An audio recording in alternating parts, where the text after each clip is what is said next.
Three, two, Was Andy one. Serkis Caesar? No. They went completely.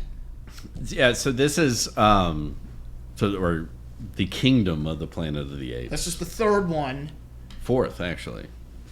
since they fast forwarded. No, so the Andy Serkis ones were like the foundational three, right? So Right. you Okay, had- that's what I was talking about. And so now they moved on from that. This one's a few hundred years in the future. Clearly, Yeah. got it. So they So we've passed Caesar's lineage. Right. Now we're.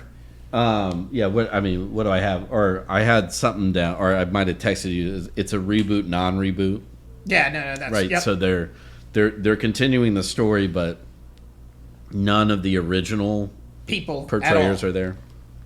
I mean, they can still have some of the people, Well, I know, but who played the apes and shit, but no Andy Serkis. no. But they do start off. I mean, like they do reference the death of Caesar at the very beginning of it. Like that's the lead. He's in. not like a god figure, is he? Please tell me. Well, Okay. we're gonna get to that. So it was fascinating. So like where you enter into is that you have different tribes of different apes. Okay, And makes sense. And they're focused on one that is the eagle tribe. So they train eagles to go fishing for them. Like that's their. It's awesome. Like it's really cool. You know what? In Assassin's Creed Odyssey, you can have your eagle Right, yeah. murder animals too. Yeah. Perfect. Okay. But it's very. I mean, if you know any of the, I mean, it's not. It's. I'm not gonna say, or I think they do a good job in it, but it's very reflective of essentially we're in like the Native American tribes Yeah. stage, right? So and then That's kind of what I figured. yeah, The Avatar setup now. exactly, yeah. Post Avatar 1 or Wakanda. Yeah, but it's the more I think about it, the more I mean, they don't say exactly where on the continent they are. Oh, so it isn't blatant like, oh look, it's water monkeys. And Yeah, or in this case would be I would think there's either like Northern California or getting up into Oregon where you would have had like traditionally Native American tribes would have actually probably done something similar like train birds. Yeah, that makes sense. They're to hippies. do that stuff like that. Exactly. Yeah. So, but anyway, the way that the story goes, I mean, there's a lot of inner dynamics with the characters, but You know what I'm going to ask? what? I don't know. How are their humans still alive after all these years? Well, so I mean, even in the original Planet of the Apes, there are human beings, Correct. but they're like feral or they're slaves, right? Right. So And even in the Marky Mark and the Funky Bunch Right. one, it was the same way. So in War for the Planet of the Apes, the last one with Andy Serkis, Yep. they show it in there that the virus that killed off human beings and made apes smarter, eventually. You mean the Alzheimer's cure? Yeah, exactly. Sorry.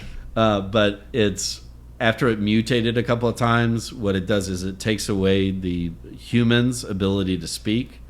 So there's you saw War for the Planet of the Apes, right? Once. Yeah. So there was one human in there, Yeah. like the girl, but she couldn't speak. Right. Remember? So that wasn't because she was like feral. That was because like that's what the disease had Okay. moved on to do. All right. And that's the way it is in like the original in the Charlton Heston one. Like why they all freak out when he's like, "Get your hands off me, you damn dirty ape," because they don't know that human beings can speak. Oh, right. Okay. So there are human beings all throughout the movie, but They're not feral. They're just... well, I mean, like there are like so there's a scene where before we get to that, we're getting into the minutia. the Love it. so this village that we're introduced in the beginning, the Eagle tribe, Okay. they are attacked by another tribe of apes and they're captured, and the one surviving member is like, okay, I'm going to find them and I'm going to free them and rebuild our village. Okay. Got it. Right. They're So I attacking mean, each other. yeah, tale as old as time, song as old as rhyme. So, Yep. so as this young ape goes on his journey, first he encounters an orangutan who is well versed in the teachings of Caesar. So he's the historian from Furiosa. Yeah, or in this case, like to answer one of your early questions, he's one of like the first priests you encounter preaching the gospel of Caesar and how apes have moved away from the gospel of apes don't kill apes and that's what I'm saying, right? Apes together strong, shit like that. So there's all the references back to the original trilogy. So. And then meanwhile, there's a human. They filmed part 2 right up the street in one of our friends' houses. Yeah, I know. Okay, Trust me, I've heard that so many times. Anyway. Sorry, I had to throw that out. I know. It's a shout out. Yeah. Go ahead. Carry on. Yeah, unfortunately, that house doesn't look the same anymore. They finally cleaned it up. Yeah, I know. That was like 6 years ago. Yeah. But so anyway, the Carrie Russell was in town. So the the main character and the orangutan preacher, like start Lisan al-Gaib. Yeah, so they start traveling together, and then they notice that there's a human being tailing them, following them along, which is Ciri from The Witcher. God damn it! I knew she looked familiar. Yeah, exactly. So now, what then becomes revealed though is that she can talk, and so as the story progresses, they get to so eventually the orangutan dies in a conflict as they approach the kingdom of the planet of the apes. Of course, the orangutan was going to die. Yeah, but it was also in one of those ways where it was in a river. So a lot of times like they magically appear later on. Okay, good. So who knows. And I'm going to get back to him in a minute. I like him already. Yeah. He's my favorite. So, but then... And he had the giant... Go ahead. Well, it was a slimmed down version. It was more Dr. Zaius looking. Oh. Okay. Yeah. It wasn't like the original one where it was like... Right, like gigantic. Yeah. No, it's like, like they're clearly evolving. Okay. All right. Into, I guess, what we would think of like the Charlton Heston ones. So, anyway... So the main character and Ciri are captured, and they're taken to this kingdom. The kingdom? Right. Where, so our main character finds his lost tribe. Who are all still captive. Right. And then there's... You've got this oppressive king. Yeah, who is... so he's... Of course, he thinks of himself as being benevolent, and he preaches the word of Caesar, which is... Of course, it's apes together strong, but he leaves out the apes don't kill apes because he's enslaved. So one of the things he's just going out and murdering them and bringing the rest back. Essentially, yeah. Yes. And it's very similar to the third movie, War for the Planet of the Apes. How Woody Harrelson's general had captured all the apes and had them as slave labor. Yes. So these captured tribes that the king has, they're doing slave labor, but they're trying to open up this vault, like a doomsday vault that the humans built. So then it's shown that Ciri knows what's in the vault, and it's like he can't get access to it. And then in a weird turn, she's introduced to William H. Macy just comes like walking in. Like human form. Right, yeah. Just there he is. And can talk. And he's so his role is he was captured by the king. Go ahead, I know where you're going. And he reads history, human history to the king. And there's like a little side joke like, well, his favorite is Roman history. Okay, everybody loves Roman Empire. But the king is played by Kevin Durant. He's usually like a bit. Or you remember Kimi from Lost? Yes. Yeah, him.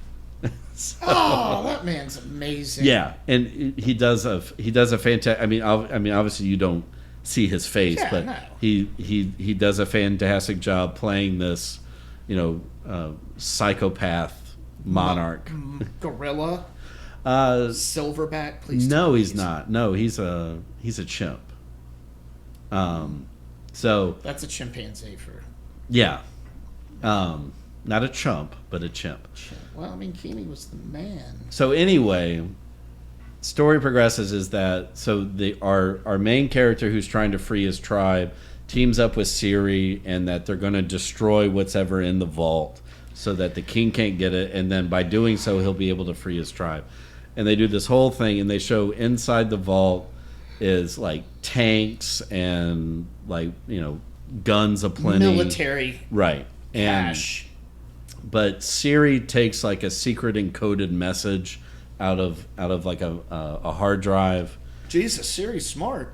Yeah, well, and so That was right. yeah, no. So again, yes, but like she's on a mission, like that. So you come to find out like she's essentially she's there to get that thing out of the hard drive and return it to her original people. Which apparently, so there's like humans and bunkers all over the country who are not affected by the virus. So anyway, long story short, there's the climactic battle. They blow up this dam on the ocean that floods the vault. Really cool special effects, really good, and they climb up to the top. What you thought was the king had died in the flood, he'd survived. And then they used the eagles to push him over the edge of this gigantic cliff, so it was kind of cool. Nice. But one of the bigger moments in the movie was so there was a point. Go ahead. Where at the tail end, so the eagle tribe returns to their lands and they're rebuilding their village, and Ciri comes back to say goodbye to the main character, and she's terrible. I forget what. It was Noah. Noah's the name of the main character. Of course it's Noah. So I'm surprised they didn't call him John Paul Martin Luke. That was his name. Yeah. So anyway, in a very poignant scene, so she delivers the hard drive to her original bunker. Do you see all those the bunker people? Well, yeah, you do, and so that enables them to reconnect the satellites, and so they can start talking with each other. And then, I guess before she moves on to reach out to these other bunkers or whatever, she goes back to say goodbye, right? And there's a point where it looks like she was about to, kill Noah. That's what I was just about to say. She sounds like a terrible human being. Well, and then to, further that, Noah essentially says, he's going, why do you all keep fighting us? And the Ciri character goes, because we owned it before. Essentially, and being it was she says it was ours, so it's it's our rightful, and you're going it's such a quick, brilliant way of setting up, which I'm assuming is going to be the next two movies. War. Is that human beings are unwilling to share. No, it's mine. Yeah. It was ours, and you took it from us. And you have this new species coming up. That's going to go no, we have every right to this because we're now the dominant species. Wow, that got heavy. Yeah. I mean, it's not a lighthearted film at all. No, but it shouldn't be. But you go from, ape, this whole thing of so they moved on from Caesar's teachings, but then they still have these nagging human beings that they're going to have to deal with, which may in the end unite them in creating the civilization that